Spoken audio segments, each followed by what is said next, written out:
hapon mga igsoon, let's please stand up. Let's open our Bibles in book of Habakkuk, and we'll be reading the whole chapter 3. Akong basahon sa Binisaya mga igsoon, Habakkuk chapter 3. Mao kini ang usa ka pangalian ni propeta Habakkuk. O Ginoo, nadungog ko ang mga taho bahin kanimo ug sa imong mga buhat, ug nahadlok ako. Karon ipadayag kanamo ang mga maayong buhat nga imong gihimo kaniadto, ug kaluoy kami bisag nasuko ka kanamo. Gikan sa Idumea ug sa bukid sa Paran moabot ang balaan nga Dios. Nalukop sa iyang himaya ang kalangitan, ug nagdayeg kaniya ang tibuok kalibutan. Nagtan-ag siya sama sa adlaw ug mibidlisiw sa kahayag gikan sa iyang mga kamot. Ug diha natago ang iyang mga gahom. Sa iyang padulngan ug sa iyang adtuan atuwa ang kamatay. Itindog siya ug gisukod niya ang yuta, unya gisusi ug gitay-og niya ang kanasuran. Ug nangatumpag ang dagkong kabukiran ug nangapatag ang tanang kabungturan. Ang iyang mga paagi mao sa gihapon. Nakita ko nga nahadlok ang katawhan sa pusan ug nangurog ang katawhan sa media. O Ginoo, ang mga suba ug ang mga dagat ba ang imong gipamungtan sa dihang misakay ka sa imong mga karwahe paingon sa kadaugan. Miibot ka sa imong mga udyong ug gitaod mo kini sa imong pana. Gipaliki mo ang yuta aron agian sa mga suba. Mikurog ang kabukiran sa pagkikita nila kanimo, ug mibulog ang mga tubig gikan sa kalangitan. Bitag-og ang katubigan ilawom sa yuta, ug misaka ang mga balod. Miurong ang adlaw ug ang bulan sa ilang nahimutangan, sa dihang milabay ang imong mga udyong nga nagdilaab. Tungod sa imong kasuko, gitadlas mo ang kalibutan ug giyatakan mo ang kanasuran. Mipanaw ka aron pagluwas sa imong katawhan, aron pagluwas sa imong dinihugan. Gigupok mo ang pangulo sa mga dautan ug gihubuan mo ang iyang mga luyo-luyo. Ipalapsan mo sa udyong ang pangulo sa iyang kasundaluhan nga daw alimpulos nga misulong kanako. Ug naghinam-hinam sa paglamoy sa mga taong kabus. Ipataak mo sa dagat ang imong mga kabayo ug mibula ang mga tubig niini. Nabati ko kining tanan ug mikurog ang akong lawas. Ingon man ang ako mga ngabil sa pagkabati ko sa kagahob sa mga kaaway. Ingon sa nagdunot ang akong kabuhugan ug nagsusapinday ako. Ulaton ko sa kahilom masilutan ng katawhan nga misulong kanamo. Bisan pag dili mamulak ang igira o mamunga ang mga paras ug mga olibo, bisan pag walay maaning abot sa kaumahan, ug mga matay ang tanang kahayupan, ug wala na isulod ang ilang mga puy-anan, magmaya gihapon ako. Kaya Ginoo nga Dios, mao nga akong manluwas. Ang Ginoong Dios mo'y akong kalibon. Gihimo niya ang lagsik ang akong mga tiil, sama sa tiil sa lagsaw, ug ipalakaw ako niya diya sa kabungturan. Let's pray. Himayaw Diyos ang imong pangalan ni kahapon na karon. Daiga Ginoo. Atagi Lord, saktong pasalamat ang pagdaay Ginoo gikan sa mga kasing-kasing nga imong giusab ug gipundo karon Ginoo. Salamat Lord sa among Ginoong Hesus. Kinsa nga mong manluluwas Lord, crucified as sinner, buried as sinner, but risen as God, so that in Him we will become your children. Salamat Lord sa imong kahigayunan nga gihatag sa amoa, sa among kasing-kasing karon nga magasimba kanimo ug magapasiday, magapasalamat, mga liyupo kanimo Ginoo. Among gisalig kanimo ang tanan Lord, in Jesus name. Amen.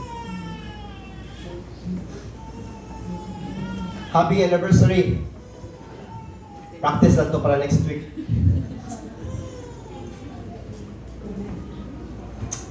Daghan kayo pasalamatan ang church, no? Ako personally, salamat ko sa Ginoo sa iyang kaayo, and naay mga dagko kayong butang nga dili gyud nato ka kalikayan ba nga makapasalamat sa Ginoo. Labi na sa kana mga linghila karon. Salamat sa Ginoo ni ana nga padayon ng Ginoo naga remind sa tuwa nga He is the author of life. And if God sustains that life, then He can sustain the life of His church. Mauna mga igsuon ng atong basihan o atong lens ng kapuna sa atong mensahe karon as we continue to study sa book ni Habakkuk. Ang gidesire karong hapuna nga kita mapahinumduman mga igsuon nga true faith is given by God. Trust in the sovereign and loving Savior. So even when everything around us is falling apart, it's collapsing, in pain and in suffering, this faith will always choose to rejoice in the God of our salvation. That's the message of the book of Habakkuk mga igsoon, and that's my prayer nga ato nang mapatanong sa itong kasing-kasing karon. Because faith will never be dependent mga igsoon of what we see. It will never be dependent sa atong gibati. It will always rooted kung kinsa ang Ginoo.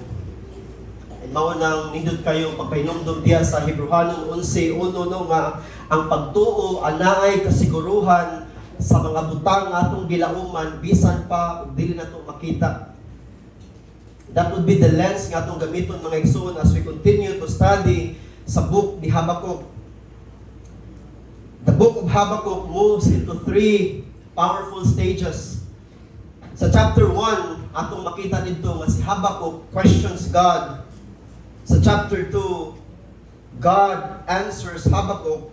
And then sa chapter 3, Habakkuk worships God. Now before we admire the worship ni Habakkuk sa chapter 3 mga igsoon, we must first understand sa iyang pagbangutan, sa iyang lament, sa iyang mga questions, sa iyang mga pagduda, and most of all, sa iyang kahadlok.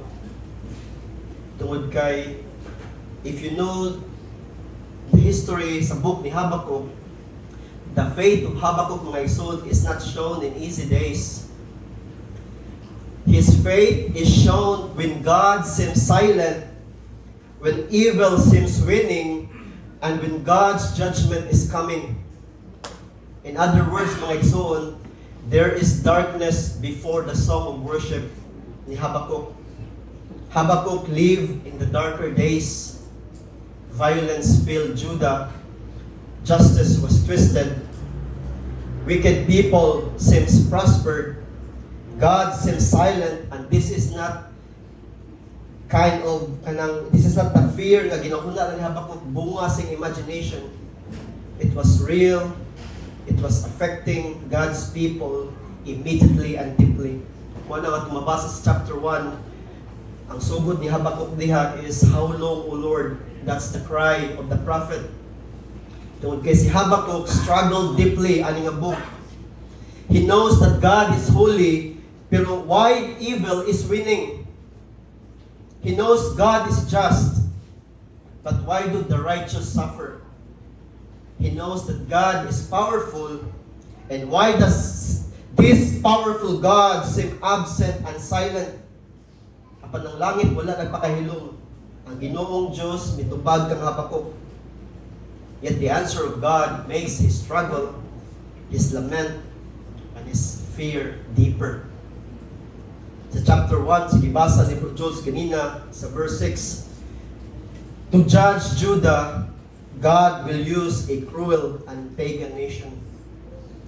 Ang empire sa Babylon, kani mga Chaldeans, kani mga tao din will be used by God to judge them. Now, ang problem ni Habakkuk karon ni shift siya. Una, ang Ginoo is silent. Karon wala siya kasabot sa pamaagi sa Ginoo. Ang question ni Habakkuk moves from, why God you are so silent sa akong sitwasyon? the question changed to, how could you do this to us, God? How can a holy God use a wicked nation? How can this righteous God, the righteous judge of all the nations, use evil to judge evil? Mga igsoon, let's be reminded nga, God is not the source of evil. Gani, giklamo ni Habakkuk diya sa chapter 1 verse 13 nga, God is perfectly holy and His eyes are too pure to look upon evil. Pero nindot siya mapagpahinundo mga igsoon tungod kay ang gamhanan nga Diyos, gamhanan siya sa tanang butang. And even evil is subject to His power. In God's wisdom and God's power, God can use evil to accomplish His greatest purpose and to bring glory to His name and will never be shamed. Mga igsoon, gamay background kung unsay nitabo sa Judah sa time sa Babylon, si Propeta Jeremiah tumabasa diya sa Lamentations 4:10. If you can read your Bible quickly, Lamentations 4:10. I want you to read, I want you to look at the text. Ningon diha, the hands of the compassionate women have boiled their children, they become their food. When Babylon, mga igsoon, surrounded Judah aning nga time, na ay tinuod kagutom nga nahitabo. The city was trapped, starvation became unbearable. Wala magtudlo ang Bible ani nga paagi nga cannibalism, but this is the situation sa Judah. Imagine ninyo, you will sacrifice your own son and daughter for survival. May imagine ako, mingon ko ba nga, Chanel, pwede si Jedea tulutulog ma? Or basig si Ivana? Or si Teo? Imagine niyo, nanas na diyaan na nga part sa kagutom. But mga igsoon, this is the kind of suffering na gidala sa mga Babylons dito sa time ni Judah, sa lugar sa Judah. But even in this darkness, the story does not end in Babylon, because Babylon is never the control or will never be in control. Tungod kay ato mabasa niya sa chapter 2, mga igsoon, God responded to Habakkuk in verses 6 to 19.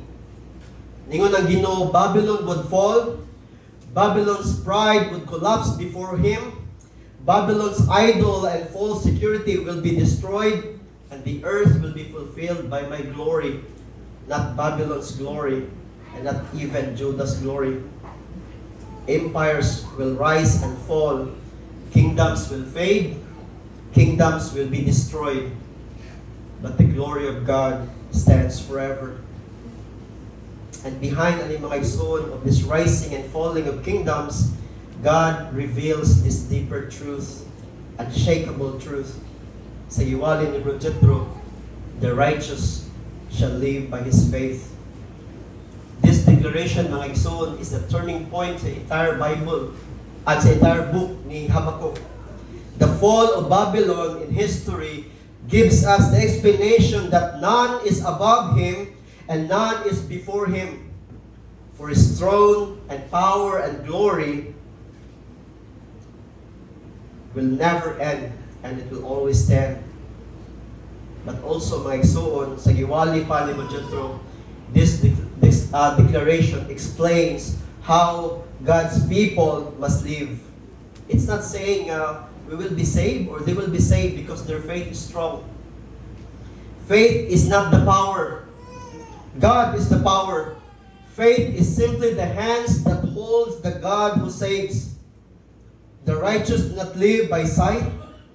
The righteous do not live by strength. The righteous do not live by human power. The righteous live by trusting the God who is in control, even if the world is out of control. The righteous live by holding fast to God because the God is holding us fast. Faith holds because God is holding our faith, and our faith stands because God stands. In chapter 3, mga igsoon, that's the response of Habakkuk. After hearing God's answer, the prophet now shows what is living by faith looks like. Kani nga chapter mga igsoon is more than a hymn or poetry. This is a pure testimony of a heart na nagrisling sa Ginoo. Nga minusulta sa pagsalig sa Ginoo. After God has spoken, something changes in the heart of Habakkuk. Kung mo makita diya, Habakkuk does not answer with arguments. Habakkuk does not return to his complaints. He does not try to bargain with God. At kung makita diya, Habakkuk worships God. Why? Because when God truly reveals Himself, everything changes. When God reveals His holiness, our arguments will be silent. When God reveals His power, our fears are humbled. When God reveals His grace, even simple hearts begin to worship. The questions sa kasing-kasing sa unang-una ni Habakkuk mga igsoon become quiet. Crying now turns to rejoicing. Unbelief turns to faith. Ang kahadlok turns to worship. And that is exactly what we now see in chapter 3. A trembling prophet now singing in hymns of praise sa Ginoo. And sa verse 1 and 2, ato makita diha nga this prophet who begins with question now begins with worship. Very clear sa verses 1 and 2 that God-given faith worships when God speaks. The chapter mga igsoon is described as Shonagoth. I don't know kung mao ni pag-pronounce, but naminaw ko sa YouTube. This is how it pronounced. This is a strong, passionate, emotional melody of a hymn of praise. Like yung palito sa description, this is the kind of song from a heart na grabbing and nag-struggle so deep na when it becomes enlightened, it learned to trust the Lord. And mao na itong mabasa diha si Habakkuk ningon nga, O Lord, I have heard the report of you, and your work, O Lord, do I fear. Interesting kayo mga igsoon na tumakita diha, gipakita ni Habakkuk asa nagsugod ang iyang pagtuo. His faith does not begin with what he sees. His faith begins with what he has heard. Habakkuk has not personally seen ang mga milagro nga itabo sa Israel at mga time. He was not there when God split the Red Sea. He was not there when God shakes the Mount Sinai. He was not there when God delivered His people out from Egypt. But Habakkuk has heard the report. Habakkuk remembers the mighty works of God in Israel's history, and that is where true faith always begins. Faith begins not with sight, but with hearing the works of God through the Word of God. And this is the journey mga igsoon sa book ni Habakkuk. Chapter 1, Habakkuk question. Chapter 2, Habakkuk listen. And in chapter 3, Habakkuk worships. He starts with confusion. Now this prophet, in confused, is now starting to praise. So we can ask, what made the difference? Sa may hitabo? Did God change the message? The answer is obvious, no. God spoke in chapter 1. Ni question si Habakkuk. Sa chapter 2, God spoke again. Habakkuk listened more carefully. Sa chapter 3, Habakkuk no longer argues. Habakkuk worships. The change is not in God's voice or message. Earlier, mga igsoon, Habakkuk heard the words of God, but Habakkuk struggled. This time, Habakkuk hears the same truth, and Habakkuk worships. The turning point, mga igsoon, is not God changing His message, nor His words, but God changing the heart of the prophet. Because faith is not produced by our emotion or feelings, because faith does not grow within us. Faith is the gift of God, Ephesians 2:8 and 9, and faith grows from hearing and meditating the Word of God. When faith hears the voice of God rightly, this faith will praise and will pray to God rightly. And imong mabantayan niya kay Igsoon, something important about Habakkuk's prayer. Ang atong babantayan din unsa ang wala giampo ni Habakkuk, knowing this truth. Habakkuk did not ask God to cancel the judgment. At makita niya, Habakkuk did not ask God to remove the discipline sa Judah. Habakkuk did not ask God to change His plan. Ingon si Habakkuk, Lord, accomplish your purpose. At makita niya, ingon si Habakkuk, in wrath, remember mercy. Habakkuk understands nga ang wrath and justice sa Ginoo is always holy and righteous. And that is unquestionable. But this prophet also understands the heart of God. So his prayer, mga igsoon, wala magdepende sa desire na, Lord, tabangi mi. Ang iyang desire might be righteous ato but Habakkuk is praying directly to God's character and heart. Faith prays to God's character, mga igsoon, not even to our purest desire. In other words, lingon si Habakkuk din, Lord, do to us what is pleasing before you, according to your purpose, according to who you are. And that is what real faith does. Ang pagtuo, wala magdepende sa atong pagbati.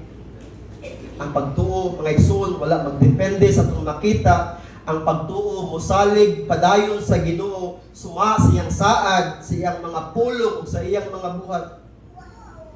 And after this prayer, mga igsoon, something important happens.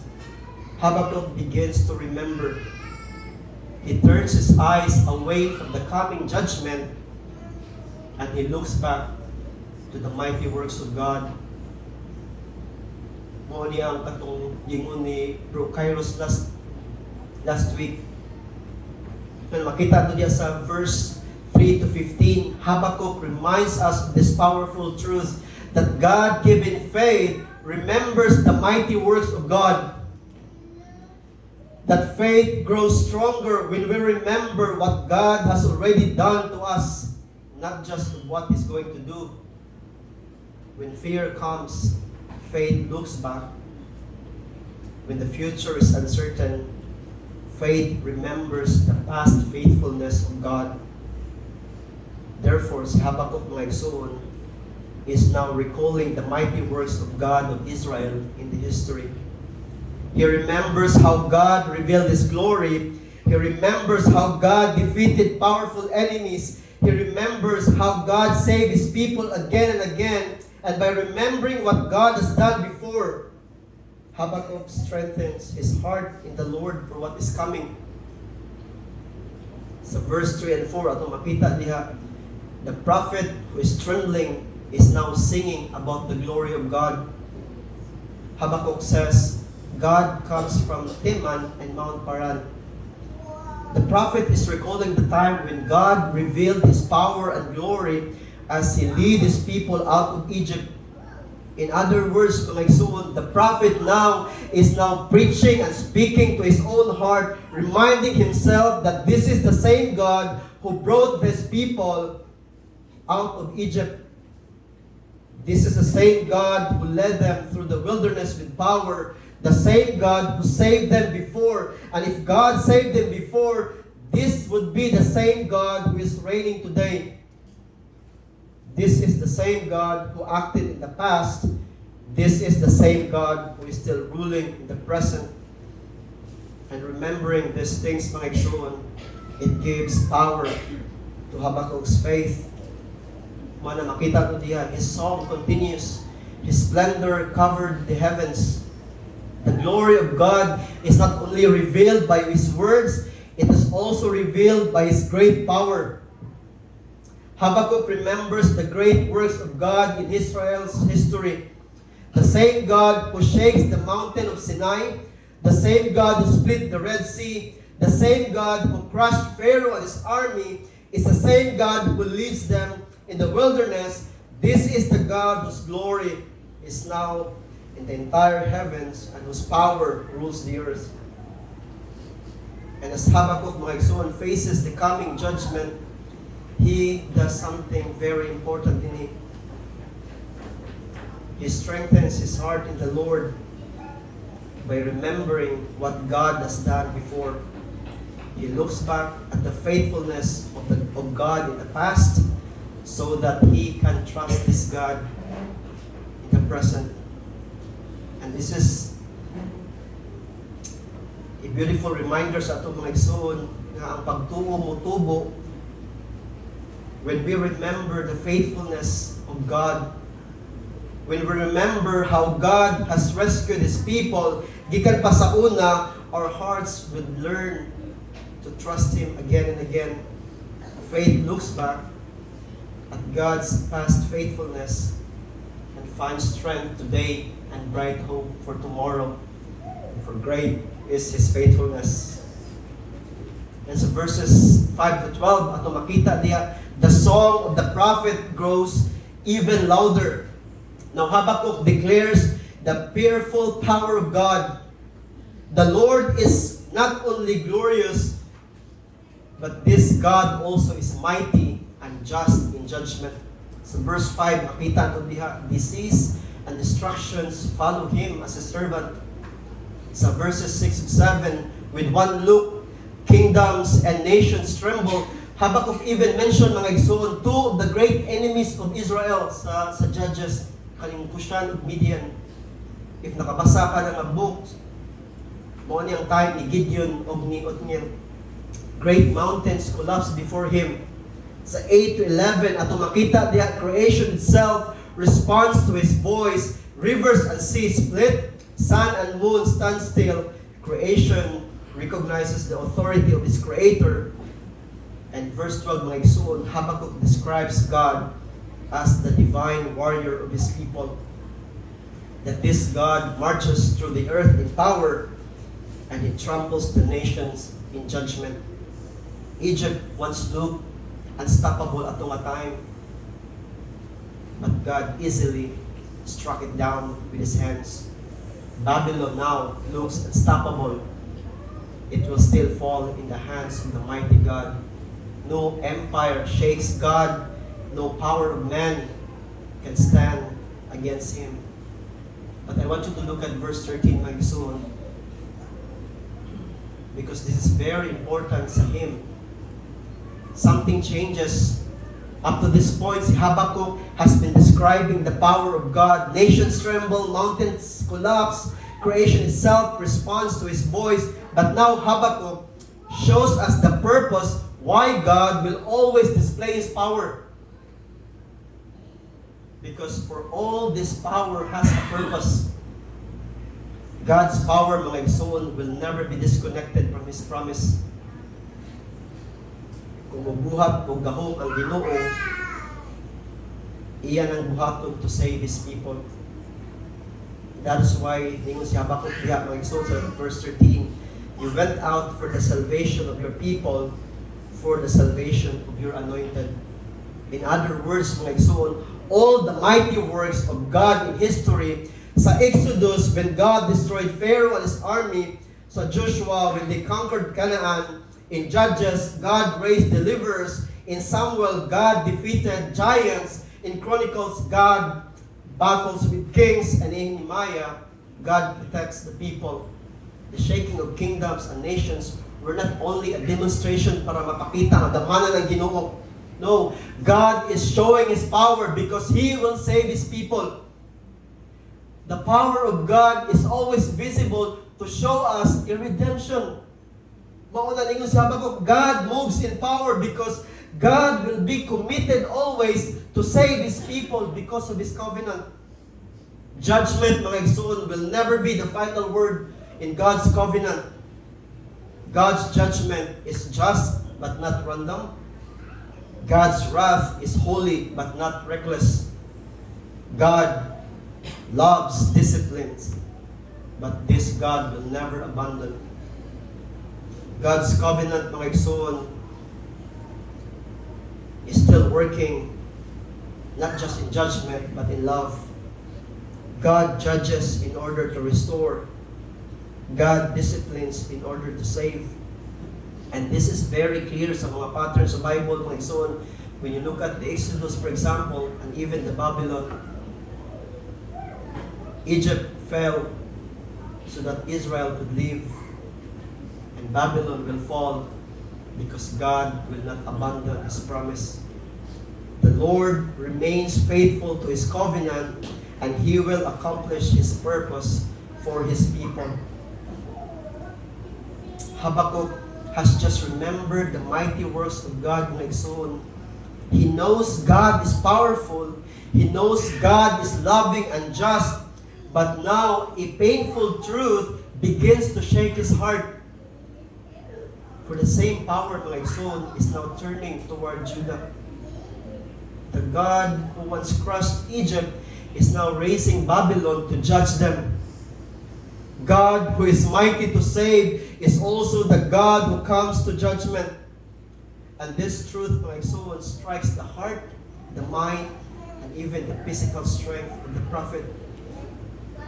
Yes, Habakkuk remembers God's salvation and power, but also God displays His coming judgment. And this truth strikes the heart of the prophet.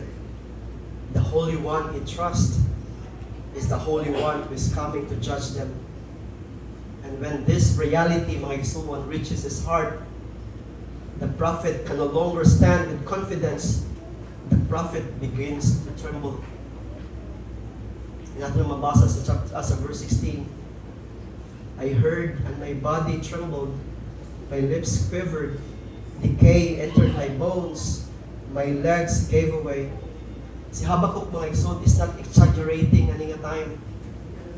Dili na siya gisuwat niya to impress us with this beautiful language, with these beautiful words precisely made so that kita nga mamasa karon will be impressed. This is the kind of trembling, mga igsoon, when we, kitang tanan, mga sinner, will be standing before the holiness of God. This is the kind of holy trembling nga mismo si Propeta si Isaiah naka-experience niini when he saw God on His throne. Si Propeta Isaiah, nawala ang iyang usog, his voice faltered, and his body could not stand. This is the holy fear. Because when we truly understand kung kinsa ang Ginoo, mga igsoon, we will only realize something that is very serious.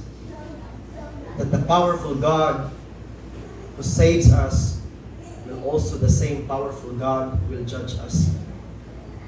And when this truth reaches the heart, every heart trembles, every knee grows weak, and the only honest response, mga igsoon, is to tremble before the holy God in fear. But ang storya ni Habakkuk, mga igsoon, does not end in trembling, because the God-given faith does something beautiful in him. Even while trembling, faith still waits for God. Even while shaking, faith still trusts the Lord. Yes, God-given faith trembles, yet it trusts while waiting for God. Faith does not pretend that there is no fear.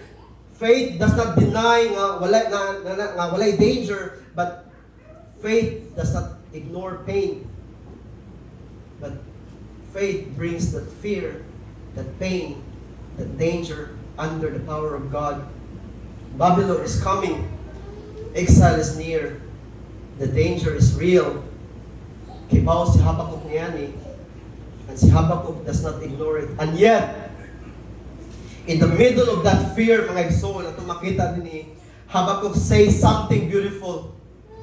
This trembling prophet chose to say, I will quietly wait.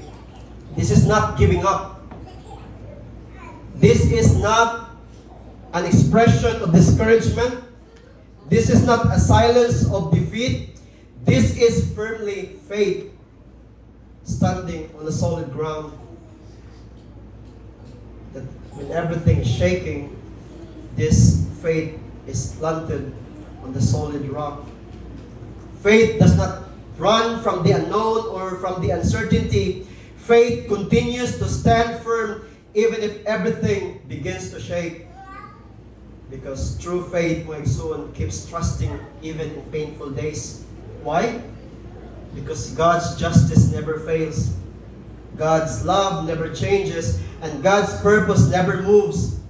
Faith keeps trusting, not because the faith is strong, but because true faith cannot stop trusting the God who is faithful. For trusting faith is a worshiping faith. So verse 16, mga igsoon, leaves us with a trembling prophet, weak body, trembling lips, shaking knees. But Habakkuk faith does not end in fear, because the faith that trembles is also the faith that learns to rejoice. In verses 17 and 18, mga igsoon, something beautiful ang itabo dinhi. Habakkuk stands from trembling fear, now this time to steady joy in the Lord. The prophet was shaking, his lips trembled, his strength was gone. Now in verse 18, the same man who is trembling in fear now stands firm in faith. And instead of having no hope, mga igsoon, his faith choose to declare, I will rejoice in the Lord. This is transforming power of God-given faith. Because kay 17, mga igsoon, Habakkuk is not only describing a very simple destruction. This is not normal hardship. This is similar to the covenant curse nga mabasa diha sa Deuteronomy 28. And now, ihapak sa Ginoo ngadto sa Judah.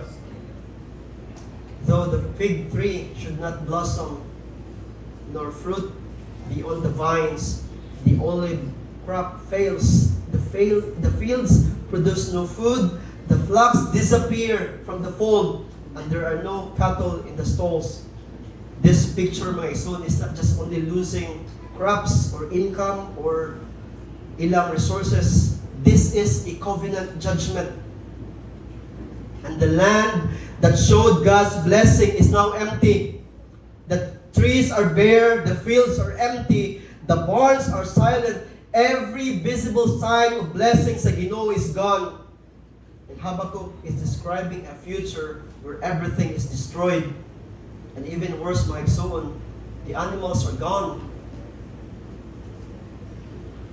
And that means something very serious. This means sacrificial worship stops. No burnt offerings, no sin offerings, no peace offerings, no daily sacrifices. The sign of worship began to disappear. This means he could not come to God. This means God's mercy will be silent. In other words, covenant judgment removes every visible blessings of God na na-experience sa Judah. Tungod kaya according sa ilang law, when they sacrifice, it should be from their flock. But Habakkuk, mga igsoon, say something amazing din. Yes, the crops fail. The land is empty. Even if the altar of worship grows quiet, faith does not collapse when crops collapse. Faith holds on what famine cannot touch and take away. Faith knows that even blessings are gone. Sama sa gitampo ni Joshua ganina, God is still there. And when God remains, faith has reason to stand and continue to worship.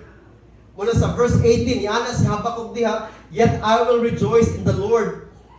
I will take joy in the God of my salvation. Notice mga igsoon o sa ingon sa propeta din his joy is no longer dependent sa harvest.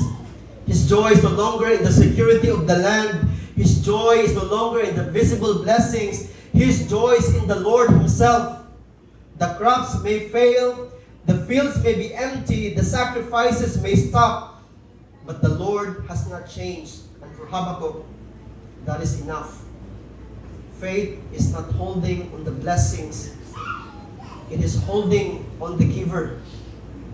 And when God Himself becomes our joy, mga igsoon, then even in loss, even in suffering, even in the darkest days, by faith, our heart can still say, you give and you take away. And this heart will still declare and worship, I will rejoice in the Lord. Because when the joy of the Lord is our strength, then that is enough.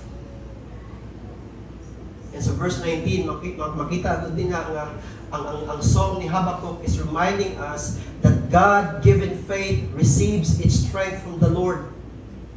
Habakkuk faced fear. He has seen the coming judgment. He has imagined a future where everything is destroyed. Yet his confidence, mga igsoon, does not come from his own strength. His strength is from the Lord Himself. When earthly blessings disappear, the only strength left for him is God Himself. Because faith does not create its own strength. Faith receives the strength coming from the Lord. And that is why ningon si Habakkuk diha as he ended his song, God the Lord is my strength. And gipakita ni Habakkuk diha ang usa ka beautiful kayo nga picture to describe the kind of strength God gives to His people. I-compare niya sa usa ka ng deer na i-place sa ilang lugar sa Middle East, may igsoon nga klase nga mga deer nga magsigiglit layat ang mga pangpang nga dili na maadto og tawo. But this deer can easily jump and normal na sa ilang maglatayat ang napita. And kani nga klase nga picture ang gi-describe ni Habakkuk sa iyang faith. Nga alag ang Habakkuk, God gives His people stability and strength in difficult places. Nga bisan pag na'y kamatay, na'y loss, na'y covenant judgment, as a path like walking in the dangerous places, God enables His people, mga igsoon, to stand firm and keep moving forward. For God Himself will be the strength of His people. And that strength will be implanted in the heart with a very specific joy that even the world cannot shake. This brings back to the prophet himself, the man who begins this book with questions, continues in confusion, cries out in lament, now stands in confidence. Not because the situation has changed, not because the danger disappeared, but because his heart now trusts the Lord. The prophet who once questioned God is now praying. The prophet who once trembled now sings his praise to the God of his salvation. That's the reality ipakita ni Habakkuk din yung mga igsoon. And Judah was still living in sin and rebellion against God. Babylon was used, the evil nation, God used it as an instrument of judgment sa Judah. And we are not exempted, not because our sins are different from the Israelites, but because we're serving the same holy and righteous God. We may not commit the exact same sins sa Judah, mga igsoon, but we offend God with the same seriousness of disobedience. Because in many ways, our hearts choose to do something the same sa gibuhat sa mga Israelites in the past. We choose not to honor God's glory. We choose not to respect His holiness. We choose not to admire His greatness. We choose not to praise His power. We choose not to seek His truth. We choose not to value His wisdom. We choose not to treasure His word, not to enjoy His presence, not to trust His faithfulness, not to obey His commands, not to respect His justice, and not fear His righteous judgment. And we don't even cherish His grace, and we don't value His goodness. Day after day, mga igsoon, we choose to love other things more than this God. That's the seriousness of our sin before a holy God. But mga igsoon, I want you to remember this with conviction. Instead of giving us the eternal judgment we deserve because of our sin, this God gives us eternal life. God did not raise an evil kingdom to destroy us. God gave us a good and gracious King. God did not answer our sin with more evil. God answered it with grace and mercy. God did not only show us His power in creation, God showed us His greater glory in our salvation. At the Calvary, something amazing happened. God, in judgment, He remembered mercy. His wrath was poured out. His mercy was shown. His justice was satisfied. He secured our salvation. The King of glory, through suffering and death, defeated the enemies we could never defeat: evil, sin, and death. The holy judge became the justifier. The one who bore our judgment became the Savior who rescued us, the enemies of God, now His friends and His people sharing at His table. Through Jesus Christ, God did not destroy us. Through Jesus Christ, He saved us. God saved Israel, some of the Babylons, the Chaldeans, and even us today. Mga igsoon, when God's ways confuse us tungod sa atong kabalaka, sa atong balatian, or ikaw usa ka bag-o ginikanan karon, or nay mga pagsuway sa kawad-on, or bisan pa man kasakit sa kamatayon sa atong mga minahal, sa mga problema sa kaminyoon, ikaw nga bana, provider, o mga nagisod kag lead sa imong family, ingon nga asawa, nagisod kag submit sa authorities sa imong bana, nahadlok ka nga imong mga anak, ma-influensya sa kalibutan, nag-uol ka hatod karon kay ikaw gyud Christian sa inyo ha. Nag-ampo ka nga imong pamilya makaila sa Ginoo, nabalaka ka sa safety sa imong bana o sa imong asawa nga nasa layo, nga unta kuyog nimo karon. Ana agya puy sala nga nagbalik-balik nga imong gipangayo sa Ginoo tangtangon sa imong kabatanon karon, nahadlok ka sa influence sa kalibutan. Ikaw usa ka single gihapon karon, nag-wait ka kanus ka tagaan sa Ginoo, kapika sa imong kinabuhi. O usa ka parents nga nangandoy og anak. Or are you a husband or a wife praying nga unta imong kapikas mahimong magtutuo ni Kristo, or bisan pa man mga igsoon sa pangitabo sa atong simbahan nga wala na to gi-desire nga may tabo. O dili na to gusto nga mauntay may tabo. Hinumdumi mga igsoon that this the same God who reminded Habakkuk, remember His saving power, is the same God who has given us His Son. The same God who laid the foundations of the earth is the same God who controls the Pacific Ocean na di maabot sa ato while we are sleeping. The same God who commands asa maigo ang mga kilat. The same God who sends rains and calms the storm. The same God who controls the earthquake. The same God who exchanged His throne to a manger. The same God who put down His crown of glory and worn the crown of the thorns. The same God who cried, "Why have you forsaken me?" so that we will be accepted by God. The same God who prayed, "Father, forgive them," so that we can say, "Abba, Father." This is the same God who saved us at the cross. The same God who defeated evil, sin, and death. The same God who is reigning today and forevermore. Kung na kay pangutanan karon mga igsoon, gumikan sa imong kasakit sa kinabuhi, remember, asa man ta, ang Diyos Amahan, dili niya siya anak. While He died on the cross. If you have greater questions than that, mga igsoon, bring it to God. And that's why si Habakkuk, mga igsoon, ingon siya, even if everything is collapsing, everything will be losing, yet I will rejoice in the Lord. I will take joy in the God of my salvation.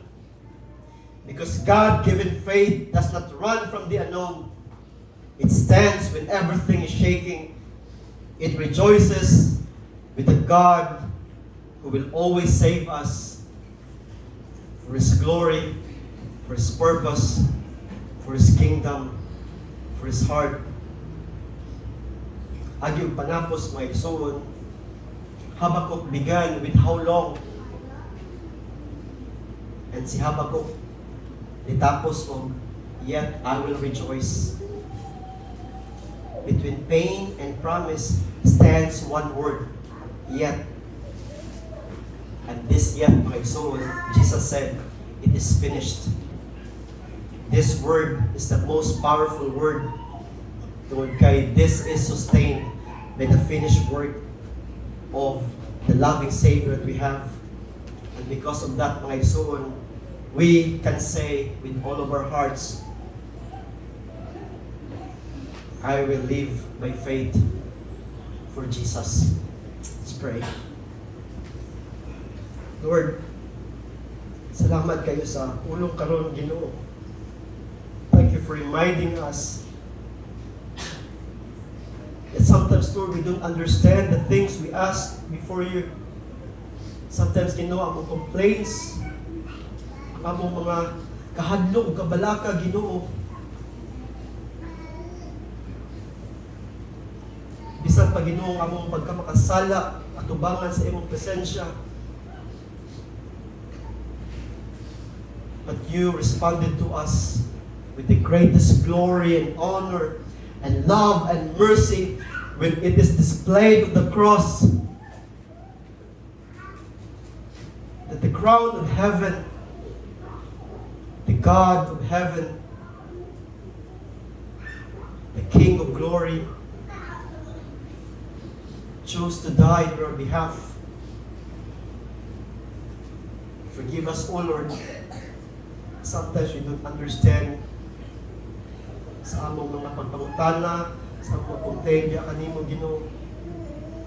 May you be gracious to us, Ginoo. Sama sa ampo ni Habakkuk, Lord God, in your wrath. Please, Lord, remember your mercy. Sometimes, Lord, we're so righteous before our eyes. We're so righteous before others. We forget, Lord, that you are the only one who is righteous. And this church, Ginoo, will continue to stand. And this church, Ginoo, will move forward. This church will be sinful, but this church will never be abandoned by you. For our Savior said, this is my church, and you will not abandon your people. Salamat, Ginoo, sa mga kinabuhi nga padayon nimo, Lord, gidala ang simbahan. Sometimes, Lord, we don't understand. We cannot even imagine, Ginoo, the pain that we are going through right now. But salamat, Ginoo, nga sa matagi gayon, nga mabati mi, Lord, ug kahadlok, mabati mi kabalaka, Lord God. Hearts are coming to comfort us. Words are raining, Lord, to assure us. And presence, Ginoo, are always available to be with us, so that we will be reminded that the God, the Shepherd, and the glorious King is watching over us, and you will never let go. Thank you kayo sa inyong Ginoo. Dalaygon ang inyong buhay ng ngalan. Himayamon ang ngalan ni Kristo. In Jesus' name.